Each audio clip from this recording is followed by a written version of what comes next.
If you drive through Nebraska on I-80, there's a good chance you're doing so with the help of one of the state's renewable fuels. Texas has wind power, the Southwest has solar energy, and Nebraska plays a large role in contributing to ethanol and biodiesel. Both fuels have proven a benefit not only to those in agriculture, but also for drivers and residents across the country. And thanks to the Renewable Fuel Standard, ethanol and biodiesel are also providing added value to crops in the state. In the Midwest, fall harvest is underway. Farmers in Nebraska are combining the state's two major crops. More than 1/3 of this corn will eventually be sold for ethanol. A quarter of the soybean oil derived from beans in the U.S. will be used to make biodiesel. Nebraska contributes to two major renewable fuel sources, and the state's farmers are on the front end of production. In the southwestern United States, there's solar power. Nevada, Arizona, and New Mexico carry the most potential. Texas leads the nation in wind energy. While Nebraska has high potential in wind, it's struggled to gain a major market share. Wind power in the state of Nebraska has really been slowed by three things: geography, policy, and economics in particular. UNL Extension educator in energy John Hayes says Nebraska has relatively low energy rates. It also has a public power system. Hayes says those non-tax-paying public entities have been unable to take full advantage of the tax credit subsidies available in wind. And most cities who could use the energy from wind can find it cheaper than pulling it from turbines in Nebraska. Most of Nebraska's electricity comes from coal, almost 70% actually. Only 3% of the state's generation comes from renewable sources like water and wind. Behind China, the U.S. is the second largest emitter of carbon dioxide on Earth. Together, burning coal, natural gas, and oil is the single largest source of greenhouse gas emissions around the world. One program could continue to help lower those emissions. Originally created in 2005, the Renewable Fuel Standard, or RFS, requires a certain amount of renewables to be blended into fuels like gasoline or diesel. For farmers picking these fields, it helps open up a huge marketplace for their corn or soybeans. The Renewable Fuel Standard really set a market for renewable fuels in the United States, and in particular, the impact on Nebraska, it set a demand for ethanol fuels to be blended into gasoline. Ethanol, produced from crops such as corn, currently accounts for about 10% of gasoline used in the U.S. The RFS mandate requires 13.8 billion gallons of ethanol be blended into gasoline for 2013. But its benefits are wide-ranging. According to the Nebraska Corn Board, in 2011, ethanol reduced gas prices by $1.09 per gallon.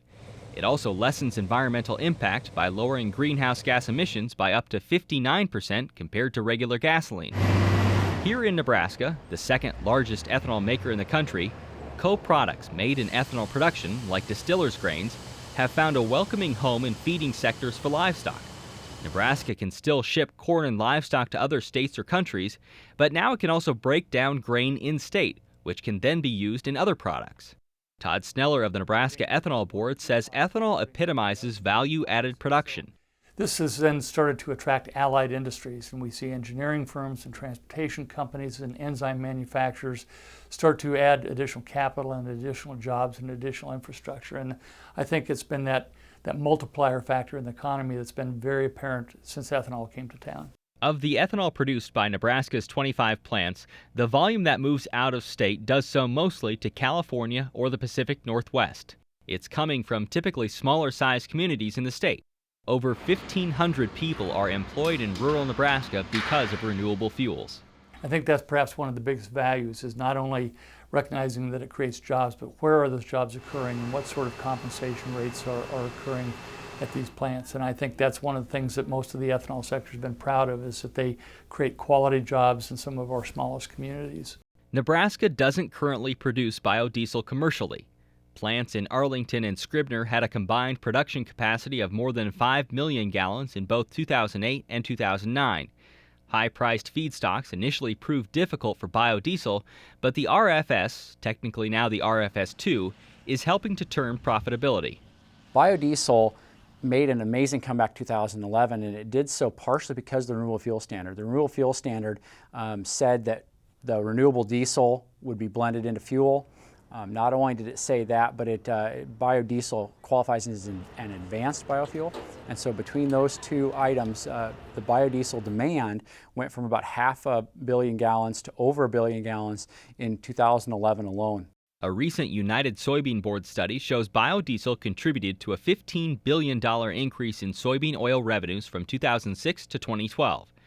That raised the price of soybeans by 74 cents per bushel.